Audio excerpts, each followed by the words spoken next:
झारखंड में air ambulance crash मामले में अब सवालों के घेरे में स्वास्थ्य विभाग और पूरा सिस्टम है। आखिर किस तरह से एक पुरानी एम्बुलेंस को राज्य सरकार ने हायर किया था और कैसी नीति बनाई थी जिस नीति के तहत बर्न के मरीज को सरकारी प्रक्रिया के तहत सब्सिडी पर ना ले जाकर जो प्राइवेट तरीके से बुक होती है एम्बुलेंस, उसी एम्बुलेंस को बुक कर परिवार के लोग ले जा रहे थे। अब पूरे मामले पर झारखंड विधानसभा की कार्यवाही में शामिल होने पहुंचे तमाम विधायकों ने भी सवाल उठा दिया और साफ तौर पर पूछा कि आखिर कैसी नीति है कि जब सरकारी प्रक्रिया के तहत वह गए तो उन्हें कहा गया कि बर्न के मरीज को एयर एम्बुलेंस सब्सिडी पर नहीं ले जा सकते, जबकि फिर उसी एम्बुलेंस को प्राइवेट से बुक करने को कहा गया और 7.5 लाख रुपए वह परिवार कर्ज लेकर अपने मरीज को ले जा रहा था। लेकिन सर्विस ऐसी कि रांची से उड़ान भरने के महज कुछ घंटों के बाद प्लेन चतरा में क्रैश हो गई और पूरा जो 7 लोगों की ज़िंदगी थी वो ख़त्म हो गई। इस पूरे मामले पर अब सवाल है, लेकिन वही वादा और वही बात फिर तमाम सरकारी मंत्री सरकार के कहे या अधिकारी का है कि जांच होगी और उसके बाद ही आगे क्या कुछ स्टेप लेंगे वो बताएंगे। लेकिन इससे पहले जो सवाल उठ रहा है वो बड़ा है और आपको सुनाते हैं क्या कुछ कह रहे विधायक जब सदन की कार्यवाही में भाग लेने पहुँचे कि कैसे पूरे चीज़ों को एक कमीशन के खेल में लपेटा गया है। ये महागठबंधन की सरकार कांग्रेस, जेएमएम, आरजेडी,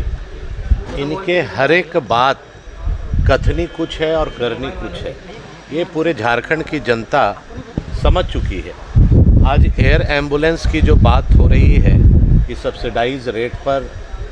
गरीबों को, आम लोगों को, मध्यवर्गीयों को बेहतर इलाज के लिए सुविधा सरकार दे रही है, लेकिन दुर्भाग्य है कि पूरा पैसा सूलना और ये बहुत बड़ा स्कैंडल भी है। अगर आप एयर एम्बुलेंस के विभाग को देखेंगे और वहाँ जांच होगी तो करोड़ों करोड़ का हेरा फेरी वहाँ सामने आ रहा है। और जिस तरह से वहाँ बैठे कुछ पदाधिकारी षड्यंत्र के तहत असूलने का काम कर रहे हैं और आम जनता को बहुत सरोकार इस विभाग से नहीं है, इसीलिए इसका खुलासा नहीं हो पा रहा है। मैं चाहता हूं कि इस पर टीम बनाकर वहां जांच हो ताकि दूध का दूध और पानी का पानी सामने आए। वहीं सत्ता पक्ष के विधायक मंत्री का मानना है कि पूरी मामले की जांच होगी और जांच के बाद जो भी चीज़ें निकलकर सामने आएगी उस पर आगे बात बढ़ेगी। प्रक्रियागत विसंगतियां यदि परिवार के द्वारा संज्ञान में लाई गई हैं तो सब्सिडी के आधार पर उचित मूल्य पर झारखंड के नागरिकों को एयर एम्बुलेंस देने का सरकार का निर्णय जनहित का था। प्रक्रियाओं का विचलन हुआ है, यह स्थापित यदि होता है तो संबंधित लोगों पर कठोरतम कार्रवाई होगी। तो साफ तौर पर प्लेन क्रैश हो गई, 7 लोगों की जिंदगी खत्म हुई, लेकिन सवाल छोड़ता हुआ गया कि आखिर 35 साल पुराने एयर एम्बुलेंस को किसके मेहरबानी पर राज्य सरकार ने हायर किया था और कैसी रणनीति बनाई थी